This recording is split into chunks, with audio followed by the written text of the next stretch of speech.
नमस्कार। Welcome to hashtag study education. इस वीडियो में हम घटना चक्र के इकोनॉमी का करंट अफेयर्स रिवाइज करेंगे। इसमें अक्टूबर नवंबर 2019 से जुलाई अगस्त 2020 तक के इकोनॉमी के करंट अफेयर्स को कवर किया गया है। आज के सिनेरियो में प्रतियोगी परीक्षाओं में इकोनॉमिक्स से स्टैटिक क्वेश्चंस की बजाय इकोनॉमी का करंट अफेयर्स ज़्यादा पूछा जाता है। फ्रेंड्स, यह सीरीज आने वाले सभी एग्जाम्स में समान रूप से बेहद महत्वपूर्ण साबित होगी। इकोनॉमी का एंटायर करंट अफेयर्स हम 3 से 4 वीडियो में कवर करेंगे। यदि आप चैनल पर नए हैं तो चैनल को ज़रूर सब्सक्राइब करें ताकि आने वाले किसी भी वीडियो का नोटिफिकेशन आपसे मिस ना हो। चलिए रिवीजन शुरू करते हैं। चलिए पार्ट 2 के आगे से इसे कंटिन्यू करते हैं।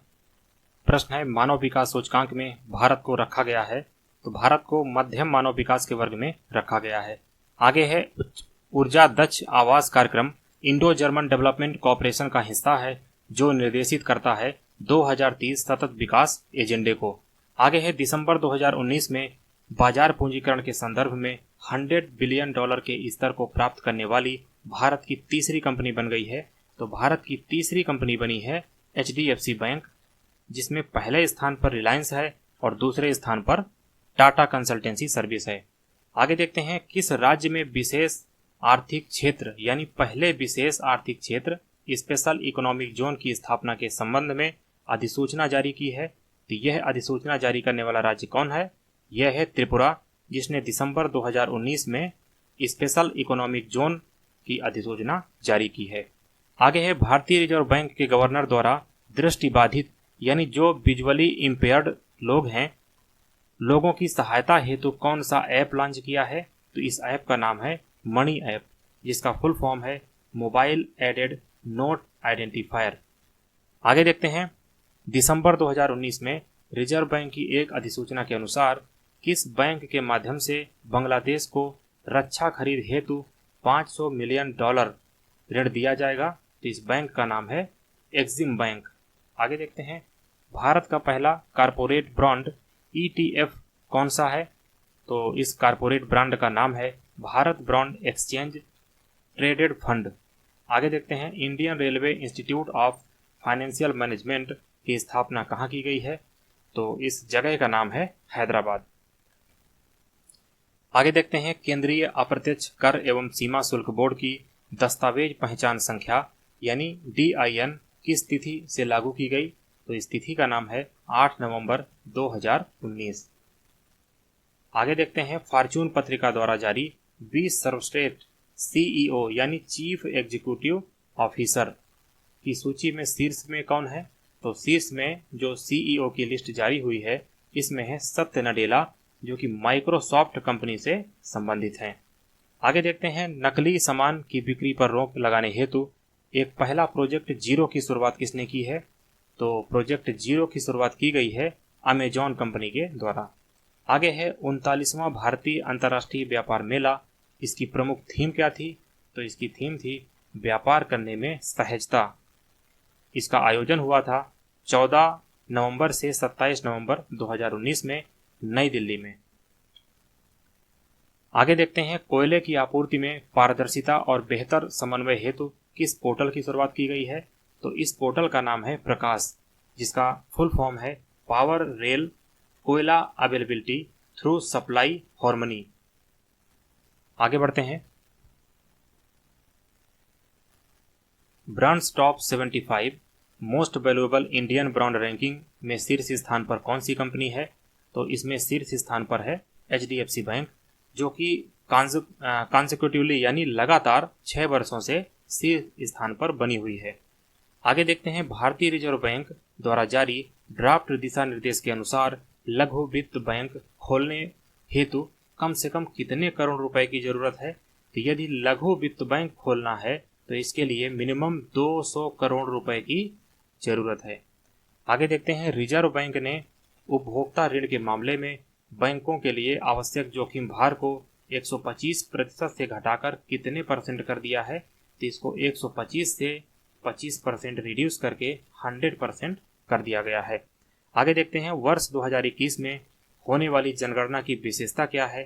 तो इस जनगणना की जो स्पेशल कैरेक्टरिस्टिक्स है यानी विशेषता है वह है पहली बार डिजिटल और पेपर रहित यानी पेपरलेस जनगणना और डिजिटल तरीके से की जाएगी, यह इसकी विशेषता है। आगे देखते हैं, भारतीय रिजर्व बैंक ने छोटे निर्यातकों के लिए ऋण स्वीकृत सीमा 25 करोड़ रुपए से बढ़ाकर कितने करोड़ कर दी गई है? तो इसे 25 करोड़ से इंक्रीज करके 40 करोड़ रुपए कर दिया गया है।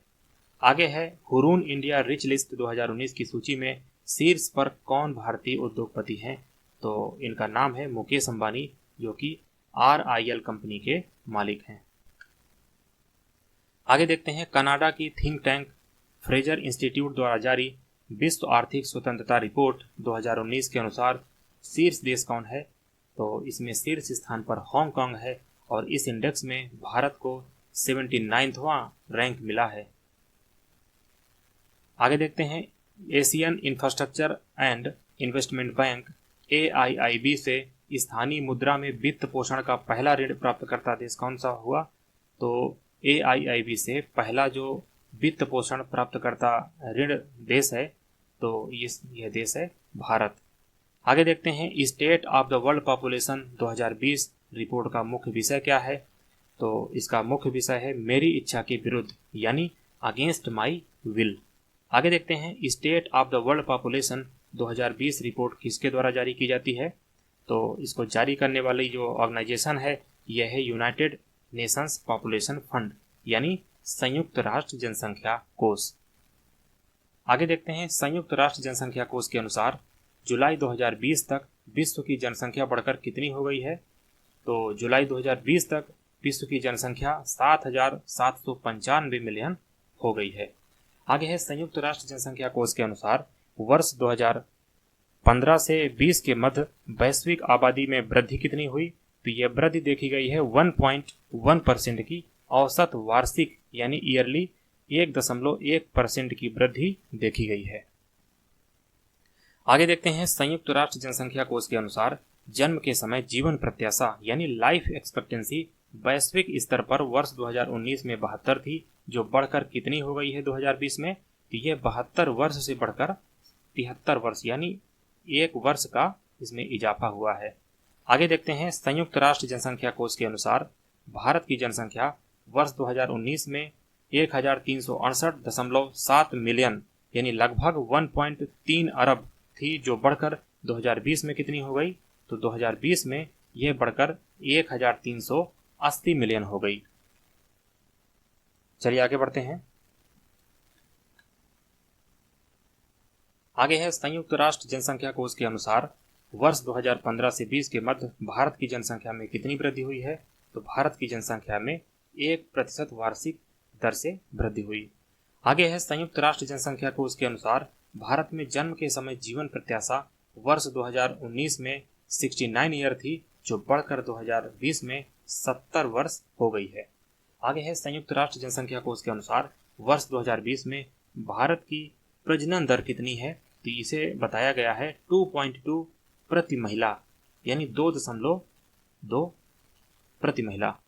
आगे देखते हैं, संयुक्त राष्ट्र जनसंख्या कोष के अनुसार वर्ष 2020 में वैश्विक प्रजनन दर कितनी बताई गई है? तो जो विश्व में प्रजनन दर बताई गई है यह है 2.4 प्रति महिला और भारत में है 2.2 प्रति महिला। आगे देखते हैं, मई 2020 में जारी नमूना पंजीकरण प्रणाली बुलेटिन 2020 के अनुसार वर्ष 2018 में सर्वाधिक शिशु मृत्यु दर प्रति हजार में जो शीर्ष 5 राज्य हैं ये कौन कौन से हैं? तो सबसे ज़्यादा जो मृत्यु दर हुई है शिशु मृत्यु दर, इसमें पहले नंबर में है मध्य प्रदेश, दूसरे में है उत्तर प्रदेश, तीसरे में है असम और छत्तीसगढ़ और इसके आगे है ओडिशा। आगे देखते हैं,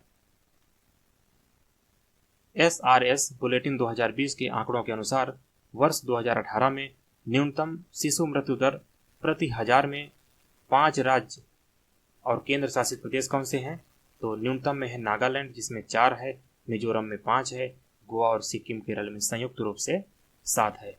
आगे देखते हैं, SRS बुलेटिन रिपोर्ट 2020 के अनुसार वर्ष 2018 में शीर्ष जन्म दर वाले 5 राज्य ऑब्लिक केंद्र शासित प्रदेश कौन कौन से हैं? तो इसमें है बिहार जो सबसे ऊपर है 26.2, इसके बाद उत्तर प्रदेश है और इसके बाद मध्य प्रदेश है, देन राजस्थान, देन झारखंड। आगे देखते हैं एसआरएस बुलेटिन 2020 के अनुसार वर्ष 2018 में न्यूनतम जन्म दर वाले 5 राज्य कौन कौन से हैं जिन्हें यूनियन टेरिटरी के अंदर, तो इसमें है अंडमान निकोबार द्वीप समूह, उसके बाद है गोवा, देन है नागालैंड, देन है त्रिपुरा और उसके बाद है चंडीगढ़।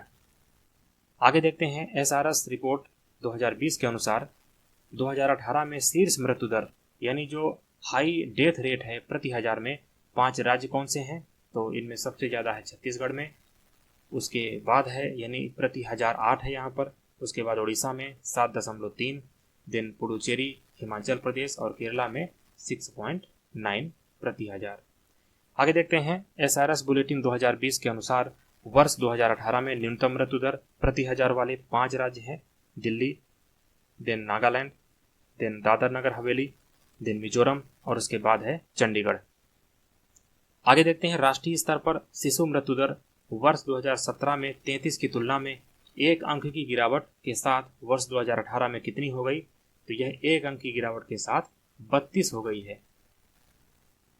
फ्रेंड्स, इस सीरीज में फ़िलहाल इतना ही और इस सीरीज को आगे कंटिन्यू करेंगे।